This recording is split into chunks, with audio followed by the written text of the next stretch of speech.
-20 degree Celsius के तापमान में लिव अपने ऊपर और नीचे के कपड़े उतार दी ताकि उसके सभी कपड़े गीले न हो। जमाने वाली हवा उसकी खुली त्वचा को काट रही थी। अपनी बॉडी की बिना कोई परवाह किए बिना वो ठंडे पानी में उतर गई, जिससे उसका पूरा शरीर बेकाबू होकर कांपने लगा। सिर्फ कुछ ही सावधानी भरे कदमों के बाद अचानक झील का तल उसके पैरों के नीचे से गायब हो गया। इस अनपेक्षित गहराई ने उसके अंदर दहशत की लहर दौड़ा दी और लिव नीचे की ओर डूबने लगी। पानी भी इतना ठंडा था जिससे वो घबराकर हाथ पैर मारते हुए पानी से बाहर आ गई। उसके पेट के नीचे का सब कुछ सुन पड़ गया था। वो समझ गई थी कि वो ऐसे पानी में जा नहीं सकती। अब सवाल ये है कि वो इतने ठंडे पानी में जाना क्यों चाहती है। लिव वैंकूवर से एक छोटे प्राइवेट विमान में बैठकर इनुविक जा रही थी। अपनी बीमार माँ से मिलने फ्लाइट के दौरान मौसम खराब हो जाता है और विमान कैनेडियन के घने जंगल के इलाके में क्रैश हो जाता है। धीरे धीरे प्लेन में पानी भरना शुरू होता है। लिव सीट बेल्ट से खुद को आजाद करती है, फिर दोनों पायलट के पास जाती है। एक सही सलामत होता है और दूसरे के पैर में रॉड घुसी होती है। सैम घबराकर प्लेन का दरवाजा खोलकर निकल जाता है, पर दरवाजा खुलने से सारा पानी प्लेन के अंदर आने लगता है। लिव पहले पायलट के पास रहती है और उसका हाथ थामती है। जब पायलट की जान निकल जाती है तब लिव भी प्लेन से बाहर निकल जाती है। सैम को तैरना बिल्कुल नहीं आता, जिससे लिव उसकी मदद करने जाती है, पर सैम हड़बड़ाहट में उसके ऊपर चढ़कर पानी के ऊपर आने की कोशिश करता है, जिससे लिव डूबने लगती है। जैसे तैसे करके वो उसे खुद से दूर करती है, लेकिन सैम डूबने लगता है, जिससे लिव उसे खींचकर पानी से बाहर लाती है। जिसके बाद ही लिव को दोबारा उस प्लेन में जाकर रेडियो और बाकी खाने पीने का सामान लाना होता है। जब वो पानी में गई तब वो जल्दी से बाहर आकर किनारे पर खड़ी होकर बुरी तरह कांपने लगी। तभी उसे एहसास हुआ कि इस तरह सीधे चलते हुए अंदर जाना काम नहीं करेगा।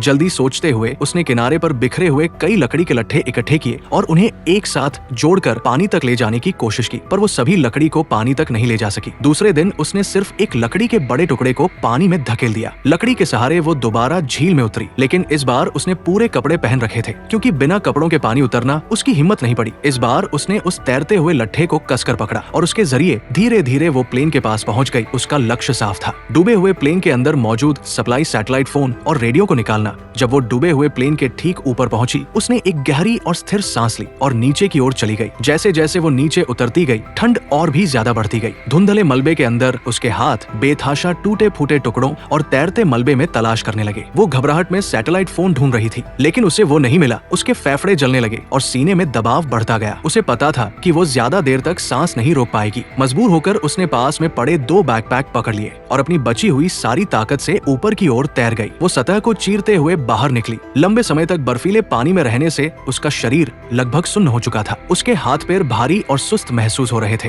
वो उन 2 बैग को उस लकड़ी में फंसाती है और तैरते हुए किनारे तक आती है, लेकिन वो सामने देखती है कि एक भूरा भालू उसकी जगह पर आकर उसकी चीजें खाने लगता है। वो उसे चिल्लाती है, पर वो उसके दोस्त के पास जाता है जो घायल है। लड़की जोर जोर से चिल्लाती है और पानी में हाथ मारती है, जिससे भालू वहाँ से चला जाता है। फिर वो किनारे पर आती है और बैग को खोलती है। उसको उसमें पैक हुए पैसों की गड्डी मिलती है, जो इस जंगल में उसके किसी काम के नहीं थे। लड़की अपने मरे हुए साथी को घसीटते हुए दूर तक ले जाती है और उसे दफना देती है, क्योंकि वो बहुत पहले से ही मर चुका था। दूर उसको इसलिए दफनाया गया ताकि उसे उसकी लाश की बदबू न आए। फिर उसने चश्मे के ग्लास की मदद से उन नोटों पर आग लगाई और उसकी गर्मी लेने लगी। उसे अब जरूरत थी पीने लायक पानी और खाने की, जिससे वो जंगल में निकल गई। बहते हुए पानी को जब उसने इकट्ठा किया तब वो पर्वत की ओर देखी और सोचने लगी कि इतनी दूर बहता पानी कितना असुरक्षित हो सकता है। इसलिए अब वो पानी को उबालने की सोची। जहाँ प्लेन क्रैश हुआ था वो वहाँ गई। जितने भी पेड़ों से लड़ने के बाद प्लेन के मलबे नीचे गिरे थे, वो उन सभी को इकट्ठा करके लाती है। एक मोटे स्टील को मोड़ती है और उसे आग पर रखकर उसमें पानी डालती है। उबलने के बाद